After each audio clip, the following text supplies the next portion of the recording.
ನಮಸ್ಕಾರ. ಡಾಕ್ಟರ್ ಸಿದ್ದು ಅವರು KK news Kannada channel ಅಂತ ಒಂದು ಒಳ್ಳೆ ಯೂಟ್ಯೂಬ್ ಚಾನೆಲ್ ಅವರು ಓಪನ್ ಮಾಡಿದ್ದಾರೆ. ಆ ಯೂಟ್ಯೂಬ್ ಚಾನೆಲ್ನ ವಿಶೇಷತೆ ಅಂತ ಹೇಳಿದ್ರೆ ಅದರಲ್ಲಿ ಕೇವಲ ಸಣ್ಣ ಮಕ್ಕಳು ದೊಡ್ಡವರು ಯಾವುದೇ ಒಂದು ವಯಸ್ಸಿನ ಅಂತರ ಇಲ್ಲದೆ ಹೆಚ್ಚು ನಮ್ಮ ಕನ್ನಡಕ್ಕೆ ಸಂಬಂಧಪಟ್ಟಿರುವಂತಹ ಕರೆಂಟ್ ಅಫೇರ್ಸ್ ಎಲ್ಲ ಮಾಹಿತಿ ಸಿಗ್ತಾ ಇದೆ.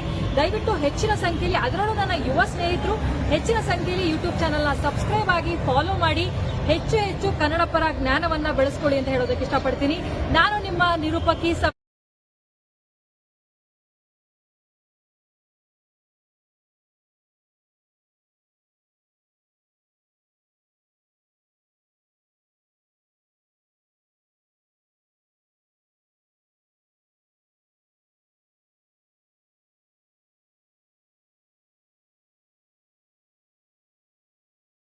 ರಾಷ್ಟ್ರ ಮಟ್ಟದ ಒಬ್ಬರು ಸ್ವಾಮೀಜಿಯವರು ಬಂದು ಹೇಳಿದ್ರಂತೆ, ಈ ಕ್ಷೇತ್ರದಲ್ಲಿ ಇಷ್ಟೆಲ್ಲ ದಾನ ಧರ್ಮಗಳು ನಡೆಯುವಾಗ ಈ ಕ್ಷೇತ್ರಕ್ಕೆ ಕುಡುಮ ಅಂತ ಹೆಸರು ಯಾಕೆ? ಅದರ ಇಲ್ಲಿ ದಾನ ಧರ್ಮಗಳು ನಡೀತಾ ಇರೋದರಿಂದ ಈ ಕ್ಷೇತ್ರಕ್ಕೆ ಧರ್ಮಸ್ಥಳ ಅಂತ ಹೆಸರಿಟ್ಟರೆ ಸೂಕ್ತ ಅಂತ ಅವರು ಮರುನಾಮಕ ಮಾಡ್ತಾರೆ.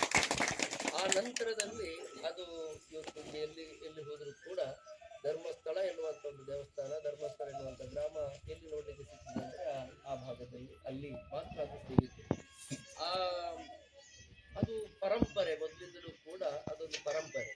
ಸುಮಾರು ಅಲ್ಲಿ 21 ಮಂದಿ ಧರ್ಮಾಧಿಕಾರಿಗಳಾಗಿ ಆ ಕ್ಷೇತ್ರದ ನಿರ್ವಹಣೆ ಮಾಡಿಕೊಂಡು ಬಂದಿದ್ದಾರೆ.